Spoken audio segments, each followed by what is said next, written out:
Welcome back to Volvo at ConExpo Live. Filling in for Linda Cruz, I'm Andy Sachs. Our next segment is focused on where the industry is headed. Last year, the Association of Equipment Manufacturers, or AEM, released a white paper called The Future of Building. You'll find the link to it at the bottom of your screen. AEM believes the transformation of the construction industry has already begun. Technology is changing the way jobs are performed. Equipment is being powered by alternative sources, and a generational shift in the workforce is underway. Over the next 10 years, we're going to see even more changes. Dr. Ray Gallant, Vice President for Product Management and Productivity at Volvo CE, was part of the team that contributed to the white paper. So was John Summers, Vice President of the Construction and Utility Sector at AEM. Both join me now to share their insights on the top trends in the construction industry and how you can prepare to face them head on. Gentlemen, thank you so much for joining us today. John, I'll start with you. What are some of the high-level trends and the high-level insights from the AEM white paper? Yeah, thanks, Andy. And I guess, first of all, thanks for having me here. Thanks for Volvo for participating in ConExpo with ConAg and making this a success. Obviously, massive show, and you guys are showing a lot of new technology here. So, back to that white paper, we call it The Future of Building. We got about 30 of our members or so together, one being Volvo Construction Equipment, along with my friend Ray here. Got together and talked about things that we're going to see in the industry and impacting the job sites and the end users of equipment over the next 10 years.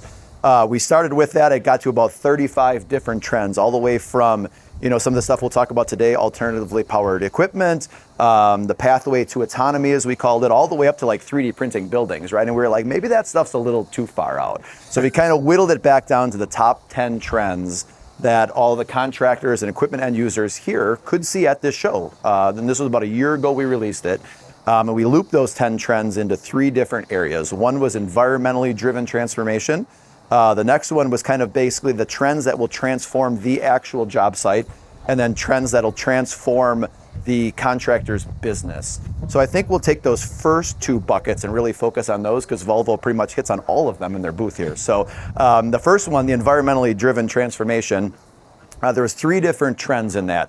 One is how carbon-based fuels will be regulated out. So if you know about like some of the things that are going on in California and what the EPA is looking at, a lot of it's hitting the on-road segment now, and off-road always follows that, right? Mm-hmm. So, everything, regulating out, carbon-based fuels, so trending to electric. The rise in alternatively generated energy. So if you look around here, we see the beam solar panel down there, sure, grabbing, energy power from the sun. And then the trend of compact equipment trending to battery electric. So when we talk about the first one and we say, hey, carbon-based fuels will trend out or be regulated out, AEM's position is we're not telling you how to get to what we would call zero emission or near zero emission. We'll leave that up to our manufacturers and our members, right? So it could be hydrogen, which is featured here, hydrogen fuel cell, or battery electric.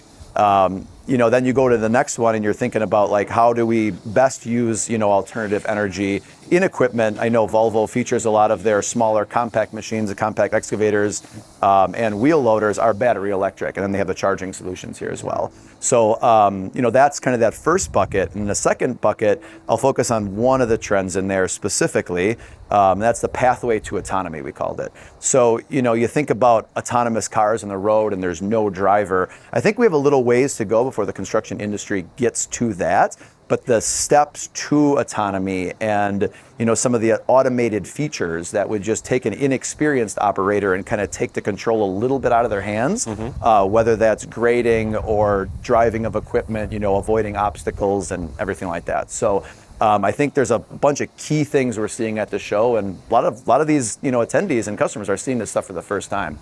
And it's great for them to see it and kind of get a feel for it and understand if they're going to adopt it and use it in their job sites in the future. All right, that's quite a list. Ray, let me bring you in. Which of these trends was the most surprising or eye-opening to you, and why? Couple of things about that. First of all, there were no trends there that I heard that were that surprising. So everybody in the room was kind of looking at the same landscape, coming up with the same basic trends driving it forward. Mm-hmm. One that popped up that was a little bit of a surprise to me was the notion of cybersecurity. and the openness at which everybody was able to discuss that, willing to discuss that. How are we going to tackle, as we digitize, as we connect, as we do these autonomous systems, how do we protect the users and ourselves from cyber intrusion and cyber hacking? So that was and it was a welcome eye-opener for me that everybody in the industry is aware of the dangers of these technologies as well, and that we have to do this properly.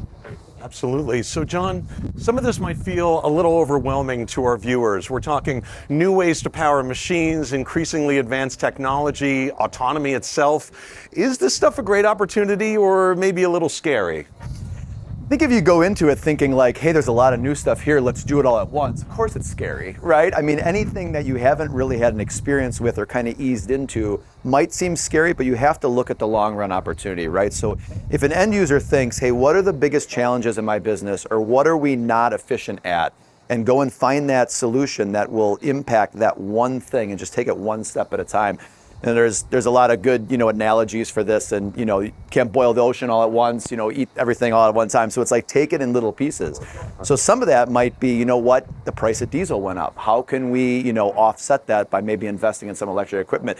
I know Ray always talks about this. One of the big advantages, I think Volvo's heard about some of their electric machines is the noise level. That might not have been one of the things that's top people's mind, but if you're in an operating environment where noise is a major concern, shift away from, maybe that internal combustion engine to talk about that. So I think from a buyer and end user point of view, it's like, look at your operation and understand some of the things that you can improve on, and then go out and find that technology that will solve that problem or help you do that.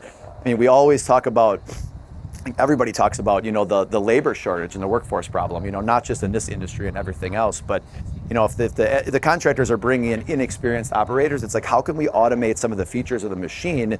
Maybe somebody hasn't, done graded something at this, slope before. And it's like, how can we assist them with some of this guided technology to help them do it like an experienced operator until they really get the feel for it? So I think by just breaking it down and understanding one technology and a little problem that can solve before trying to put everything together is the key.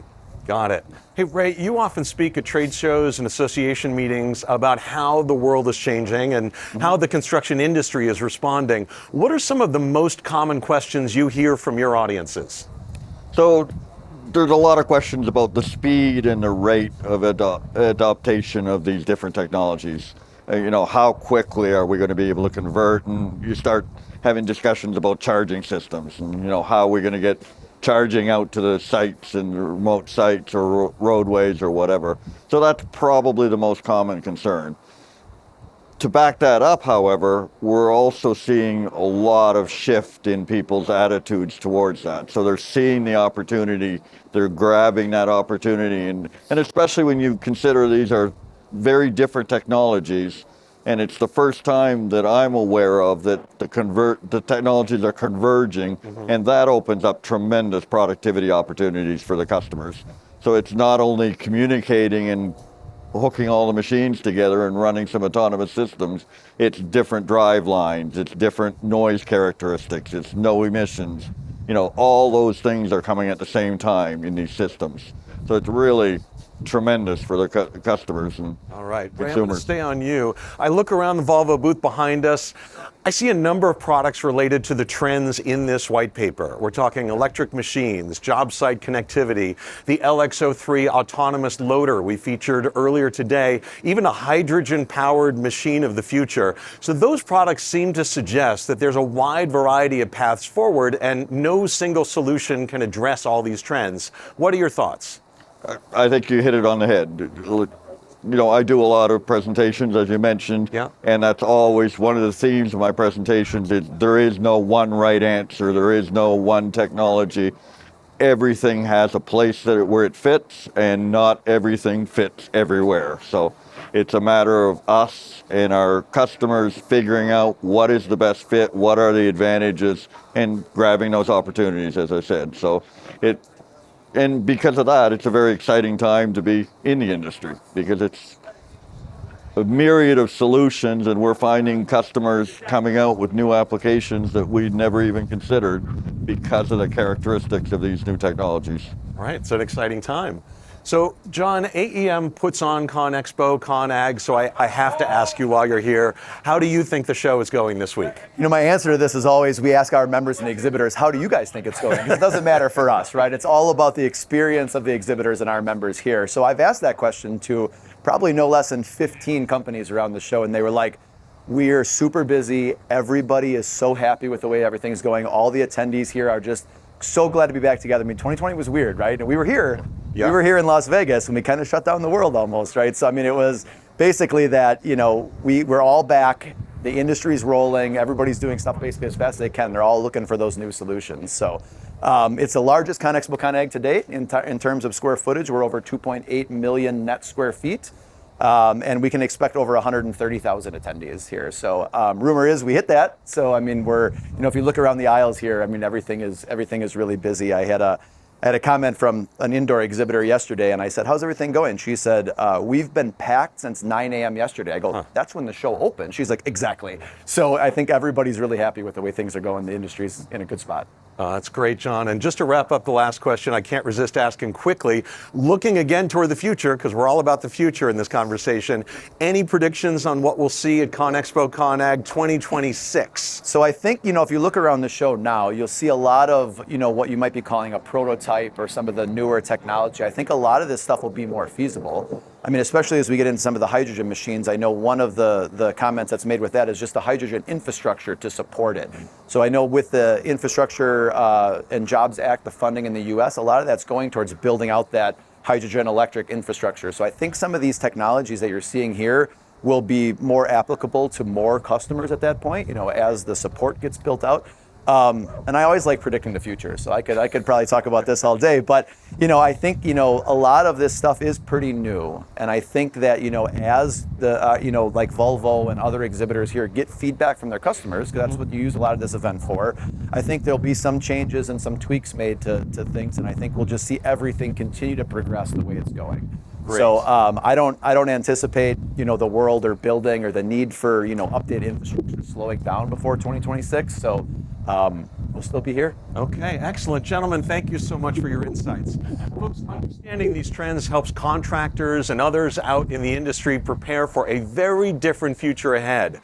Our viewers will find a link to the white paper at the bottom of the screen and at aem.org/future-of-building. Several other Volvo at ConExpo Live sessions from this week also touch on forward-looking topics, so be sure to check those out. And next, we'll look at the industry's first hydrogen-powered articulated hauler, and as you might expect, it's right here in the Volvo booth. Stay tuned.